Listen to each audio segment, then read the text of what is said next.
Informan que hay una señorita sustrayendo pertenencias. Ah, sí, ahí viene. Señorita, ¿qué lleva en esa caja? Libros. ¿Cómo que sustrayendo pertenencias? ¿Robándome a mí misma? Sí, señorita, ¿trae solo libros? Sí, solo libros. ¿Me permite revisarla? ¿Por qué? Porque fíjese que hay que avisar con tiempo las mudanzas, luego la gente se va sin pagar. A ver, entonces, si quiero donar ropa o libros, ¿tengo que avisarles? Pues sí, señorita. Sospecho que esto no es muy legal, pero entonces ayúdeme a poner esto en la mesa. Y ahí estaba yo, con una caja de cartón pesadísima en los brazos, siendo interrogada por una guardia de seguridad como si fuera yo una narcotraficante internacional. El problema es que cuando dices solo libros, la gente no se imagina que una persona normal puede tener volúmenes de colección o libros pesados. Yo cargo siempre con mi ejemplar de etimologías grecolatinas y el catecismo de la Iglesia Católica por si acaso. La guardia abrió la caja y encontró exactamente lo que le dije. Libros. ¿Sí? ¿Ese es un libro sobre demonios? Sí, ya ve. Y eso junto es una Biblia. Sí, también tengo mi Corán ahí atrás. ¿Es religiosa? No, solo apoyo a todos los dioses para ver cuál me deja entrar al otro lado al final de la vida. Y sí, allí estaban, libros viejos, libros nuevos, libros que jamás había leído, pero que algún día iba a leer. La guardia me miró como si fuera marciana y me dijo: Señorita, ¿y todo esto va a leer? La verdad, querida, me hago esa pregunta todos los días. Porque cambiar de domicilio no es solo cambiar de casa, de ciudad o de país, es toda una crisis existencial empacada en cajas de cartón.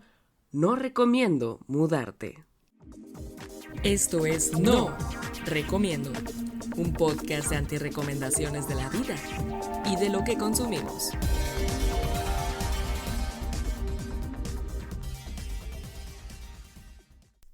Esta experiencia con los guardias me hizo pensar en algo fundamental. Los seres humanos llevamos moviéndonos de un lugar a otro desde que bajamos de los árboles. Somos una especie nómada por naturaleza, pero paradójicamente, mudarse en el siglo XXI puede ser más complicado que organizar una expedición al Everest. Según National Geographic, hace unos 70.000 años, el clima en el Cuerno de África cambió de una fase húmeda llamada Sahara Verde a unas condiciones más secas que las actuales, lo que provocó la migración de los primeros humanos.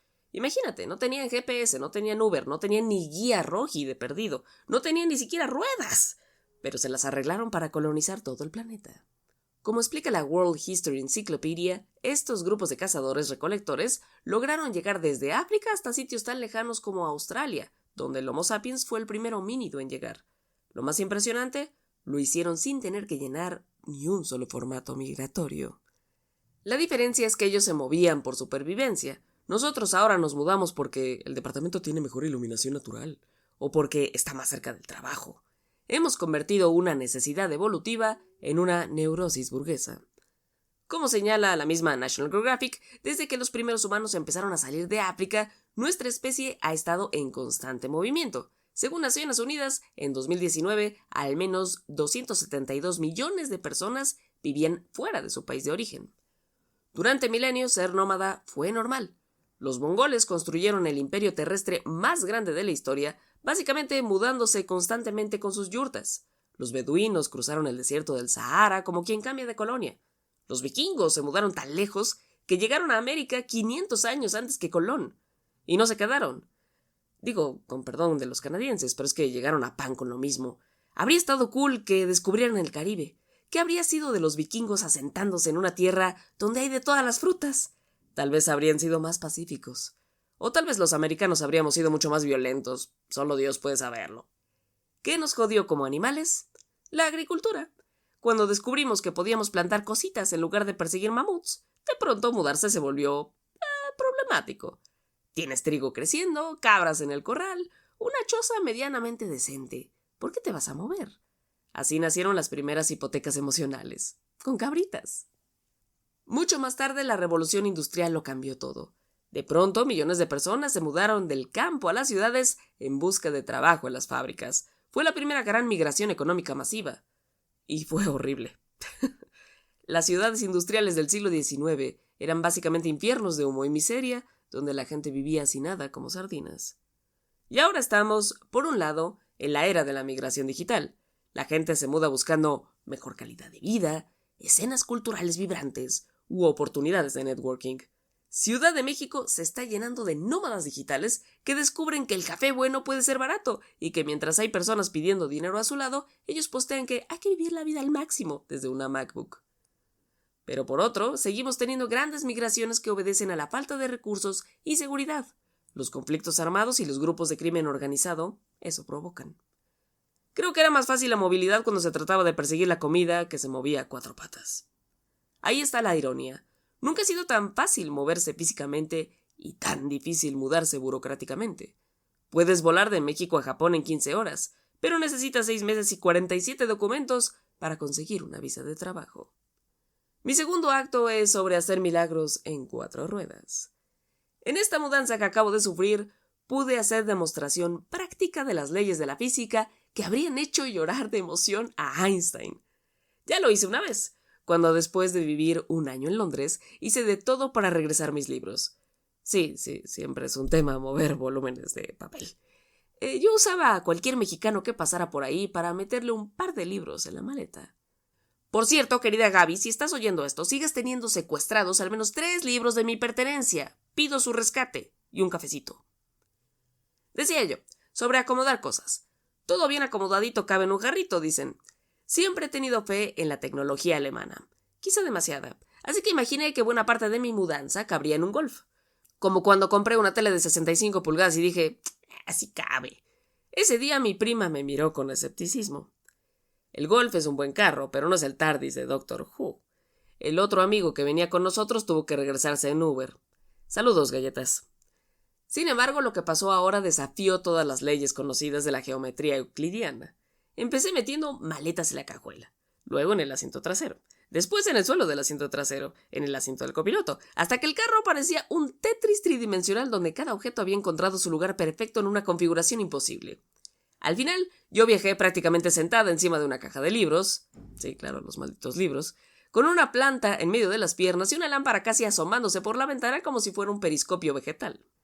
Esta experiencia me hizo pensar en lo difícil que es llegar a cualquier lugar nuevo, incluso cuando técnicamente ya llegaste. Mudarse no es solo mover objetos de punto A punto B. Sentimientos de estrés y desorientación pueden surgir, y reconstruir una sensación de hogar lleva tiempo. Es normal sentirse fuera de lugar al principio en las primeras semanas después de la mudanza. Los psicólogos, de hecho, tienen un nombre muy elegante para esto: estrés de aculturación. Este tipo de estrés se refiere al malestar psicológico y emocional que experimentan las personas al tratar de adaptarse a una cultura diferente a la suya. Básicamente, tu cerebro entra en pánico porque todo lo familiar desaparece de golpe. Un estudio realizado en 194 inmigrantes latinoamericanos en Santiago de Chile encontró que el predominio de la integración es más salutogénico que la tendencia a la separación cultural como orientación preeminente, lo que facilita un mejor afrontamiento de los estresores del proceso migratorio. En español, para seres normales, no mudarse previene los malestares de salud. ¿Por qué? Porque hay un montón de razones. Primero está el shock cultural, incluso cuando te mudas dentro del mismo país. Yo me mudé de Puebla a Ciudad de México en algún momento y fue como llegar a otro planeta. El día que se me ocurrió pedir una quesadilla y que me la trajeran sin queso, me sentí defraudada de la capital. ¿Qué te digo? Ciudad de México es un monstruo, pero esa es historia de otro capítulo. Dice el estudio chileno que cuando estas demandas de adaptación a la nueva cultura, es decir, cuando nos mudamos, exceden las capacidades de las personas para afrontarlas, surge el denominado estrés por aculturación, el cual se ha vinculado a cambios psicológicos y disminución de la salud mental en algunos inmigrantes. Digo, no puedo comparar los tipos de quesadillas con las migraciones por seguridad, pero un modus vivendi que cambia, claro que produce cierto nivel de estrés. Luego está el problema de construir nuevas rutinas.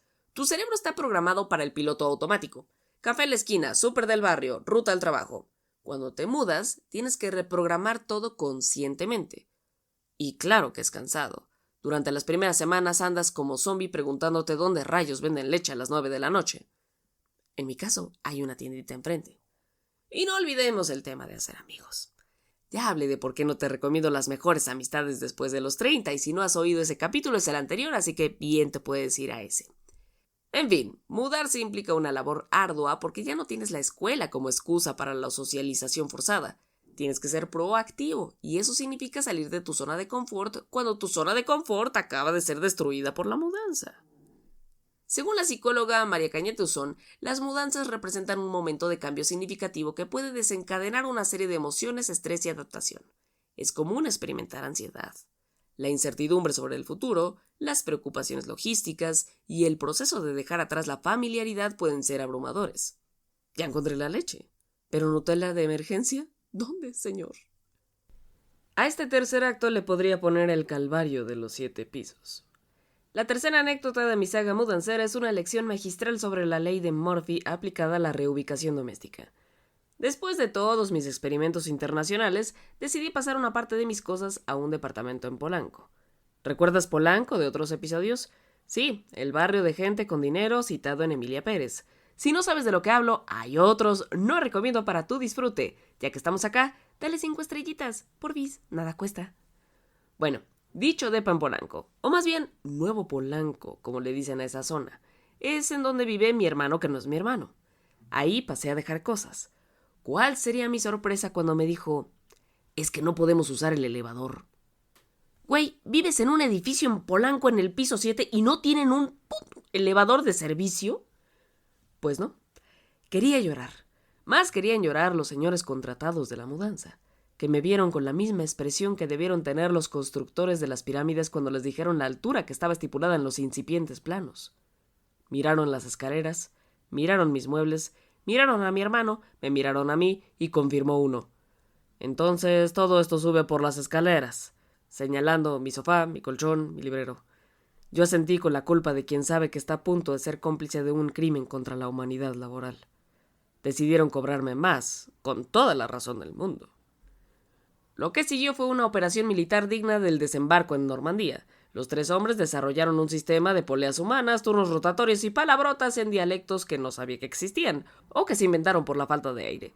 Cada mueble era una batalla épica. Mi librero, porque siempre es el pinche librero, requirió una estrategia tan compleja que podría haber sido presentada en una conferencia de ingeniería. Al final del día, los 3 señores se veían como sobrevivientes de guerra. Yo les di la propina más grande de mi vida, una disculpa que probablemente no los consoló para nada y una Coca-Cola bien fría que sí consoló algo. Eso a pequeña escala da para pensar en todas las barreras invisibles que existen hoy para mudarse. Vivimos en la era de la supuesta movilidad global, pero paradójicamente mudarse se ha vuelto más complicado que nunca. No hablo solo de cambiar de país, incluso mudarte dentro de la misma ciudad es una novela kafkiana de burocratismo y capitalismo inmobiliario. El mercado inmobiliario se ha vuelto una distopía. Según el Instituto de Estudios Fiscales, en los 37 países más ricos de la OECD, los precios reales de la vivienda se incrementaron casi un 7% entre el cuarto trimestre de 2019 y el cuarto trimestre de 2020, el crecimiento interanual más rápido de las últimas 2 décadas hasta ese momento. No tenemos cifras más actuales, pero seguramente los números son espantosos. Estoy consciente de que vivo en la ciudad más cara del país y la 16ª ciudad más cara del mundo. Barrios con los que antes soñaba se han vuelto impagables porque la renta está en dólares. Los datos para mi generación son devastadores. El acceso a la vivienda se ha desplomado entre los menores de 45 años. Mientras que a principios del siglo XXI un 70% de los jóvenes eran propietarios de sus hogares, esta cifra ha caído al 32% en 2022. No hace falta ver números, basta con preguntarle a los boomers. ¿Con el sueldo de tu primera chamba podías comprar una vivienda? La respuesta casi siempre es sí. Las trabas burocráticas para mudarse entre países son kafkianas. Si te mudas de país, la cosa se pone realmente divertida. Necesitas visa, que puede tardar años en procesarse con sus propias restricciones. Por ejemplo, no puedes salir del país para el que estás solicitando visa, así que olvídate de ver a los tuyos por algún tiempo. Por ejemplo, para obtener residencia temporal en Chile, necesitas certificar que tienes vínculo familiar con personas chilenas o con residentes permanentes, y el proceso puede ser rechazado si no puedes ejercer una profesión u oficio y careces de medios de subsistencia que te permiten vivir ahí. En Argentina, para obtener residencia permanente, necesitas contar con residencia temporaria vigente por 2 años si eres nacional del Mercosur o 3 años si eres de un país no perteneciente al Mercosur. En México, el cambio de residente temporal a permanente requiere 4 años consecutivos de residencia y acreditar numerosos supuestos y requisitos. Y no voy a mencionar a los Estados Unidos porque eso sí es un verdadero calvario si eres migrante, más ahora en la era Trump. Los bancos no quieren darte cuenta si no tienes historial crediticio en el país, pero no puedes construir historial crediticio sin cuenta bancaria. Es un círculo vicioso perfecto que parece diseñado por alguien con sentido del humor muy, muy, muy negro. O más bien, ni siquiera sentido del humor. Luego están los requisitos para arrendar. Necesitas comprobante de ingresos que demuestren que ganas 47 veces el valor de la renta, referencias laborales de tus últimos 3 trabajos, una carta de tu mamá explicando por qué eres una buena persona, tu historial crediticio desde que cumpliste 18 y probablemente una muestra de ADN para confirmar que no eres un alienígena. Más un fregado aval con propiedad en Ciudad de México. ¿Pero de dónde fregado se saca alguien con propiedad de la Ciudad de México? Cuarto acto. Los apellidos que tienen hambre. Ya que hablamos de mudanzas traumáticas, déjame contarte sobre una que me toca muy cerca, la de mis antepasados irlandeses, porque resulta que mi apellido, McNamara, tiene una historia de migración que hace que mis experiencias con cajas y escaleras parezcan vacaciones en Cancún. Los McNamara o Maconmara en gaélico irlandés somos originarios del condado de Clare, en el oeste de Irlanda. Según los historiadores, el apellido significa hijo del sabueso del mar. Básicamente, éramos una familia de navegantes y guerreros que controlaban territorios costeros. Pero toda esa gloria medieval se fue al carajo cuando llegó más o menos 1840. Entre 1845 y 1851, una terrible plaga destruyó las plantaciones de papa de la isla en cuestión de semanas. La economía de las familias se desplomó, lo que, unido a la falta de ayuda por parte de Inglaterra, provocó la muerte de 1 millón de personas y la migración de otro millón. Imagínate la escena. Tienes una familia que durante siglos se las había arreglado bastante bien en sus tierras de Clare, con todo y sus bronquillas con otros clanes como los O'Brien, y de pronto, en cuestión de semanas, todo su sustento desaparece. La crisis fue devastadora en números en toda Europa, de hecho. Según los registros históricos, a comienzos de la década de 1840, Irlanda tenía entonces una población de unos 8.5 millones de habitantes. En los años 1850, solo quedaron viviendo en esta preciosa y entrañable isla algo más de 2 millones. ¿Y a dónde se fueron todos? La mayoría a los Estados Unidos, especialmente a Nueva York. Como documenta la biblioteca Watchtower, para 1850 el 26% de los neoyorquinos procedían de Irlanda, lo que significa que había más irlandeses en Nueva York que en el propio Dublín. El viaje era una pesadilla. Los barcos que usaban los irlandeses eran conocidos como coffin ships, barcos ataúd. Muchas de aquellas naves estaban viejas, algunas incluso se habían empleado para el transporte de esclavos y se usaron solo debido a la necesidad. No se habían mejorado casi nada los claustrofóbicos camarotes, las condiciones sanitarias eran nulas y los viajeros tenían que sobrevivir con mínimas raciones de alimento. Pero aquí está lo que más me impacta de esta historia. No era solo hambre, era una decisión política. El gobierno británico, bajo la influencia de Charles Edward Trevelyan, creía en el laissez-faire y las teorías de Malthus sobre la superpoblación. En otras palabras, veían la hambruna como una forma natural de reducir la población irlandesa. Esto significa que mis antepasados no se mudaron por aventura o mejores oportunidades. Se mudaron porque la alternativa era literal muerte por inanición, en una isla que era la parte más fértil del Imperio Británico, pero que exportaba comida mientras su población moría de hambre. Y cuando llegaron a Nueva York, no los recibieron con mariachis y flores. Los irlandeses eran quizá el grupo inmigrante más discriminado de Estados Unidos, ahí compitiendo con los italianos, por ejemplo. Los carteles de No Irish Need Apply estaban por todas partes. Tenían que trabajar en los empleos más peligrosos, construcción de ferrocarriles, minería, trabajos portuarios. Pero aquí está la diferencia con mis mudanzas modernas. Ellos no podían regresar. No tenían un plan B. Era supervivencia pura. Así que debería callarme la boca por empacar mis libros, porque ha habido gente que abandona todo. Tierras, castillos, historia familiar de siglos. Y lo hicieron no por mejor iluminación natural o por cercanía al trabajo, sino porque era eso o morir. El quinto acto es uno un tanto oscuro. Mudarse, pero de la muerte. Si pensabas que la historia de los irlandeses era heavy, hay que ver las de nuestro tiempo. Hay millones de personas que se mudan no por elección, sino porque literalmente les va la vida en ello. Empecemos con la crisis más grande de refugiados en la historia moderna: Siria. Desde 2011, millones han tenido que abandonar sus hogares. Las cifras son abrumadoras. Según ACNUR, la agencia de la ONU para los refugiados, la crisis de refugiados en Siria sigue siendo la mayor del mundo, con 5.6 millones de refugiados sirios viviendo en la región. La mayoría de ellos se encuentran en Turquía, Líbano, Jordania, Irak y Egipto. Turquía, de hecho, acoge a más de 3.6 millones, lo que la convierte en el principal país de acogida de refugiados en el mundo. Pero estos números no capturan la realidad humana. Cerca de 250.000 personas han muerto y alrededor de 1 millón han sido heridas desde el inicio del conflicto en 2011. La ONU ha verificado la muerte de 7.000 niños en Siria, aunque la verdad la cifra real puede alcanzar hasta los 20.000. ¿Te imaginas tomar la decisión de mudarte sabiendo que podrías morir en el intento? Los refugiados sirios no están buscando mejor calidad de vida, están huyendo de bombardeos, de asedios, de la posibilidad real de que sus hijos mueran si se quedan. Y el viaje no es menos peligroso que los coffin ships irlandeses. Estos refugiados cruzan el Mediterráneo en botes inflables diseñados para 10 personas, pero que llevan 50. Muchos no llegan. De los que logran escapar, 80% se encuentra en situación de extrema pobreza y más de 13 millones de personas necesita ayuda humanitaria para sobrevivir. Pero no necesitas irte hasta Siria, Palestina o Israel para encontrar migración forzada por violencia. En nuestro propio continente, en América, el Triángulo Norte de Centroamérica, Honduras, Guatemala y El Salvador vive una crisis migratoria brutal. Los números, la verdad, son escalofriantes.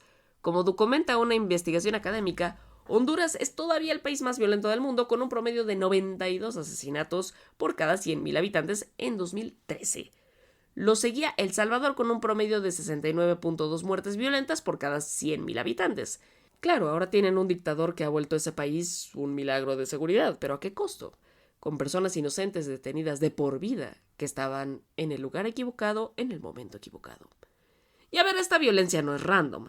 Como explica un estudio de la Oficina de las Naciones Unidas contra la Droga y el Delito, el principal problema delictivo es el tráfico de cocaína. Los cárteles controlan territorios completos, cobran impuestos a los comerciantes, reclutan a los jóvenes por la fuerza. Y al igual que los irlandeses del siglo XIX, estos migrantes enfrentan un viaje peligroso. Tienen que cruzar México, donde, por ejemplo, en agosto del año 2010 se encontraron en San Fernando, Tamaulipas, 72 cuerpos de hombres, mujeres y niños que correspondían a migrantes. El crimen organizado mexicano secuestra, extorsiona y asesina a migrantes centroamericanos rutinariamente. La diferencia con nosotros es brutal. Mientras que yo puedo permitirme contratar empresas de mudanzas, ellos arriesgan todo lo que tienen, incluyendo sus vidas, en manos de coyotes y traficantes. Pero bueno, ¿por qué no recomiendo mudarte? Después de toda esta experiencia acumulada cargando cajas por el mundo, he llegado a una conclusión irrefutable. Mudarse es una forma socialmente aceptada de tortura autoinfligida. No recomiendo mudarte porque es físicamente agotador. No importa cuánto planees, siempre terminas cargando cosas más pesadas de lo que recordabas a lugares más altos de lo que anticipaste. Los músculos que usas para mudarte son músculos que normalmente están de vacaciones permanentes. Además, es emocionalmente devastador. Incluye una fase de duelo. ¿Cómo explican los psicólogos? Al dejar atrás un hogar, vecindario, amigos y rutinas, es normal que experimentemos sentimientos de tristeza y pérdida. Hay gente que se enferma. Incluso si la mudanza es voluntaria y emocionante, puede haber un duelo por lo que se deja atrás. Es incluso existencialmente confuso. Los estudios sobre estrés aculturativo muestran que puede manifestarse en algunos casos la presencia de trastornos ansiosos y depresivos, así como sentimientos de marginalidad, aumento de trastornos psicosomáticos y confusión de identidad. En lugar de mudarte, te recomiendo quedarte donde estás y cambiar tu perspectiva. A veces el problema no es el lugar, sino la manera en que lo vemos. O como dice el dicho, no importa a dónde vayas, ahí estarás tú. Pero como no vivimos en un mundo color de rosas y definitivamente tienes que mudarte, hazlo con la misma preparación que usarías para organizar una expedición al Ártico. Sobreestima todo, duplica el presupuesto y reza a todos los dioses de la logística. Hasta acá el episodio de hoy. Recuerda que yo soy Jennifer McNamara, also known as Geeknifer, y que puedes recomendar este podcast a tus amigos que estén pensando en mudarse. Quizás les salves la vida. O la espalda, al menos. Hasta el miércoles de Escríbeme Pronto. ¡Besos! Esto fue No Recomiendo, un podcast de antirrecomendaciones de la vida y de lo que consumimos.